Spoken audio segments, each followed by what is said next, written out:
Hello everyone, welcome back. In today's video, we've got another trade tree video. In today's video, we're looking back at one of the biggest trades from the 2010s. It was a one-for-one swap, a surprising one involving former first overall pick from the Edmonton Oilers, Taylor Hall. How are the Oilers and Devils doing now after 9 years of the Larsson-Hall swap? We'll get to all the updates involving this trade tree coming up right now.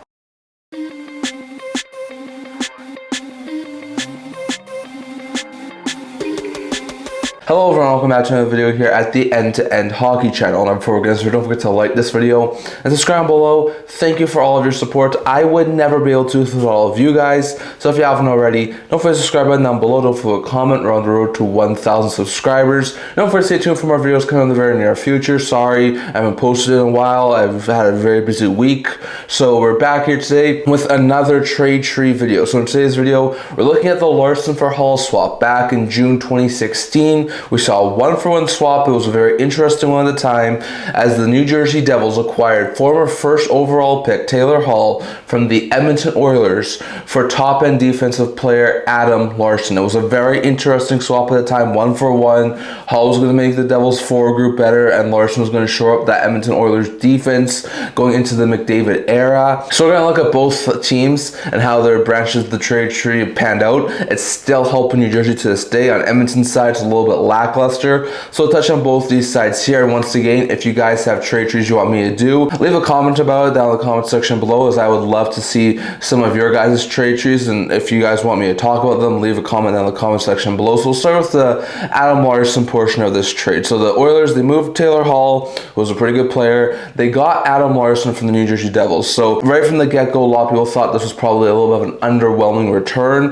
Larsson was a good defenseman, don't get me wrong, before a former first overall pick who was turning into a really solid top six forward. Really not an overly great return if you look at it from the Oilers side. So very interesting note there. At the time of the trade, Larsson was entering the second year of a long-term $4.16 million AAV deal. So that was very interesting after having 3 goals and 18 points in the year prior. 1 year removed from a career high 24 points with the New Jersey Devils. His first season in Edmonton, he had a career high 4 goals as well as 19 points in 79 games. The year after, had some injury troubles, but also put up 4 goals again, as well as 13 points, 63 games in the 17-18 season.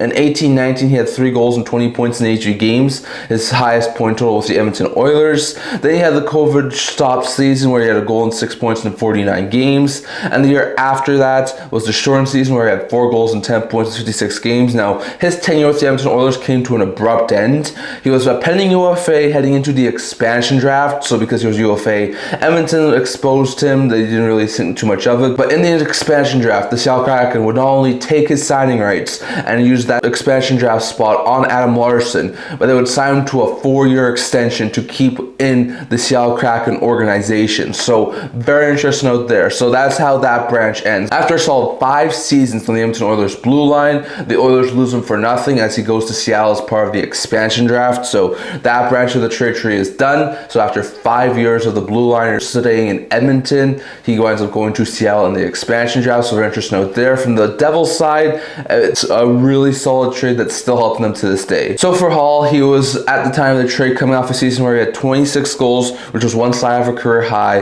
and 65 points, which was not too far removed from an 80-point season a couple of years back in 82 games. So he was not having one of his best seasons ever, but it was definitely one of his better ones. So once again, a little bit surprising as to why Edmonton made that trade, but he was traded to New Jersey. He was currently on a long-term deal, so it was a very interesting trade there for the Devils. They wound up spending 3 full seasons with Taylor Hall. The first one was a little bit of a rough one. He had 20 goals and 53 points in 72 games, which was one of his lowest point totals in the NHL level. But he will follow that up with a Hart Trophy winning season, having a 39-goal career high, 93-point career high season in 76 games in New Jersey. Helped them get to the playoffs in the 17-18 season. It was only a first-round exit, but he had a fantastic season, a really dominant season, Hart Trophy winner, and he was just brilliant in the 17-18 season for the Devils. The year after, had more injury troubles, which has been something that's plagued him his entire career, only playing 33 games in the 18-19 season, putting up 11 goals and 37 points. Then with him entering the final year of his deal in the 19-20 season, the New Jersey Devils would start with him on the roster. He had 6 6 goals and 25 points in 30 games. Both, like we said, him and Trade Value Rezeal. The Devils didn't want this to play out until the trade deadline, so a couple of months before the trade deadline, I think it was in December of 2019, the New Jersey Devils will make a trade with the Arizona Coyotes. And the trade was as follows. The New Jersey Devils dealt Taylor Hall and young AHL player Blake Spears to the Arizona Coyotes for 5 pieces. That was Nick Merkley, Nate Schnarr, Kevin Ball, a 2018 first-round pick, and a 2021 third-round pick. So they get a first-round pick, a third-round pick, young defensive player in Ball, as well as a couple of lower-end AHL/prospect players in Merkley and Schnarr for Spears and Hall. So they get out of the Hall contract. It was a $25 years deal. He would wind up testing free agency later on that summer, so it made sense to trade him at the time. But the 5 pieces they got were actually pretty gosh dang good. So the first guy they got on that deal was Nick Merkley.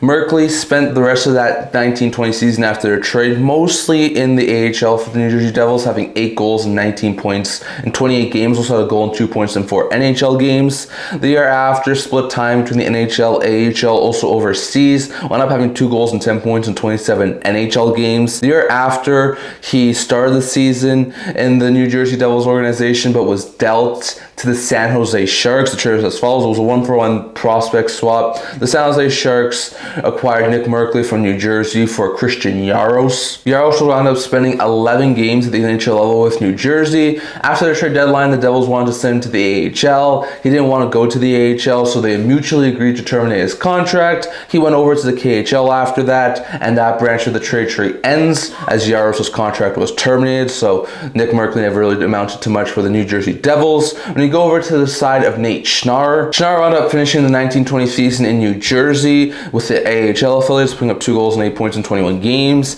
The following season had 6 goals and 15 points in 33 games, and then the following season had 13 goals and 26 points, one of his better AHL seasons, in 43 games, but was dealt at the trade deadline and another player-for-player swap that never really amounted to anything for the Devils. The Devils dealt Nate Schnarr as just like a low-end AHL swap to the Montreal Canadiens for goaltender Andrew Hammond, who at the time was like a 3rd, 4th string goaltender. Never really saw any NHL time with the New Jersey Devils after that trade. He might have gone to a couple of AHL games. His contract was expiring the following offseason. He wouldn't re-sign New Jersey and left, wound up going to the KHL. So just like Jaros, his contract ended, and because of that, that branch of the trade tree ends. So Merkley and Schnarr, besides a couple of decent AHL seasons, never really amounted to much for the New Jersey Devils, but the other 3 things were very interesting. Now, Ball at the time of the trade was actually playing over in the OHL. The following season, he would get his first taste of pro-level action, putting up a goal and 5 points in 27 AHL games. Also had 2 assists in 7 NHL games, but started to look like a really solid prospect. In 21-22, he also played mostly in the AHL, putting up 3 goals and 16 points in 54 games. Also had a goal and 4 points in 17 games, but was starting to establish himself more as one of the top defensive prospects the Devils had. In 22-23, he wound up playing in 42 NHL games, putting up 2 goals and 8 points, and actually started to come into his own as a solid third-pair defenseman. And then he had a breakout season in the 23-24 season, playing a full 82-game NHL season, putting up a goal and 11 points for the New Jersey Devils. He started to round out into a really solid, tough-to-play against third-pair defenseman, but that's where his contract in New Jersey would end. After signing a 2-year deal the year prior, he was wound up being dealt as a part of a trade package for Jacob Markstrom. The full deal is as follows. Kevin Ball, who was on the New Jersey Devils at the time, was packaged with a 2025 first-round pick and were dealt to the Calgary Flames for Jacob Markstrom. Now, Markstrom was a solid player for the Flames over a number of seasons. He was a really good player. He was coming off a season where he had a 2.78 GAA and 905 save percentage in 48 games. The Devils, in desperate need of some solid goaltending after going through guys like Blackwood, Vanacek, and a couple of other guys, like they really needed some solid starting level goaltender. So the Flames really identified Ball as a really solid prospect that they could really use in their defensive core. So they traded for him. They packaged it with a first-round pick. They got Jacob Markstrom, who is currently still on the New Jersey Devils. He just finished up his first season as a member of the Devils, putting up a 2.5 GAA, 900 save percentage in 49 games, and was brilliant in the playoffs. He's entering the final year of his deal, so if the Devils aren't doing too well, maybe they move Markstrom, maybe they try and re-sign him. Like, that branch of the trade tree may not be done just yet, but at this current point in time, it finishes because Markstrom is still on the New Jersey Devils. So the Hall trade tree winds up giving the New Jersey Devils Jacob Markstrom, which is very, very interesting. The other two were draft picks. They had a 2018 first round pick and a 2021 third round pick. So the New Jersey Devils had the 2020 first round pick. It was a solid pick. They didn't wind up trading it. They kept that pick, which wound up being 18th from the Arizona Coyotes, and they used that pick to select a player who's currently still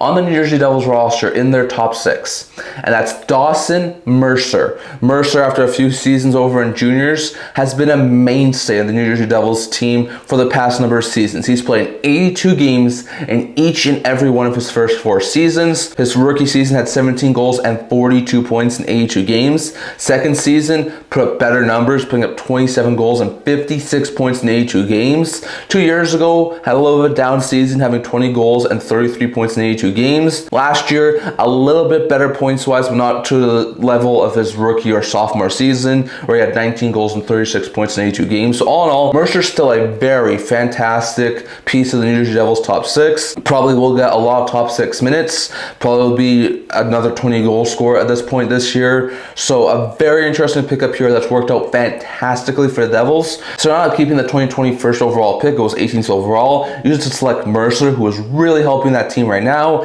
And the last piece of the puzzle here was the 2021 third round pick. Now, the 2021 third round pick would be a pick that they did not keep at the, I think, 2020 trade deadline. They would wind up dealing that pick to the Washington Capitals, and the trade was as follows. It was a quite simple trade. The Devils traded that pick that they got from the Arizona Coyotes to the Washington Capitals for the defenseman Jonas Siegenthaler. Now, at the time, Siegenthaler had played a couple of seasons at the NHL level. It wasn't really a huge piece to the Washington Capitals. Like, his rookie season had 26 games played, having 4 assists. Next year had 64 games played, putting up 9 points. But that season, just before the trade deadline, when he was dealt, he only played in 7 games, having no points at the NHL level. Was mostly an AHL level guy. Went to New Jersey and finishing up the 2020 and 2021 season. Wasn't really a huge impact player, played in 8 games, had no points. So it wasn't really that big of a deal. But the 21-22 season, Siegenthaler really broke out. Had a goal and 14 points, which were career high in points in 70 NHL games.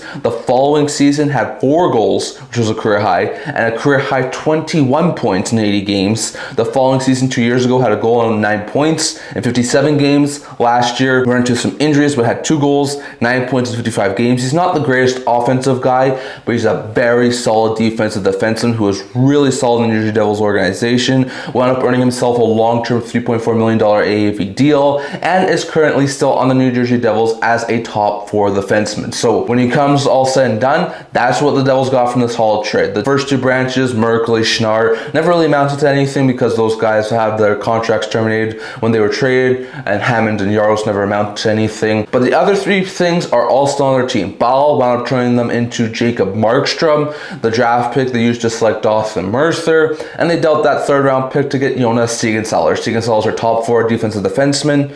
Markstrom's the team's starting level goaltender, and Mercer's a fantastic player in the Devils' top 6. So I think when you break this down today, what do these 2 teams have? The Oilers and the Devils from the Larsson Hall deal. The Devils have Markstrom, Siegenthaler, and Mercer. Well, the Oilers have nothing. So I think at this point in time, it's safe to say, especially what wound up happening with like Hall having the Hart Trophy level season, things like that, I think it's safe to say that the Devils hands down won this deal. I'd love to hear your guys' thoughts. Did the Oilers win this deal by trading for Adam Larsson and getting 5 years out of him? Or was it the Devils who won this deal by not only getting a couple of really good seasons out of Hall, including a Hart level season, but still having Siegenthaler, Mercer, and Markstrom because of this deal? So that's the trade tree for the Adam Larsson, Taylor Hall player swap in 2016. And I'd love to hear your guys' thoughts on who do you think won this deal, and are you surprised by how it's sort of panned out over the years? Down in the comment section below. below. That's all I'm going to talk for today. Remember to like this video. If you're liking, to subscribe below. Thank you for all of your support. I would never be able to do this without you guys. So if you haven't already, don't forget to subscribe button down below. Don't forget to leave a comment. We're on the road to 1,000 subscribers. Don't forget to stay tuned for more videos coming out in the very near future. I also have a blog talking about news, rumors, analysis. If that's in, check that out. I've linked that down in the description below. Cannot wait to see you guys all for next video. See you guys soon.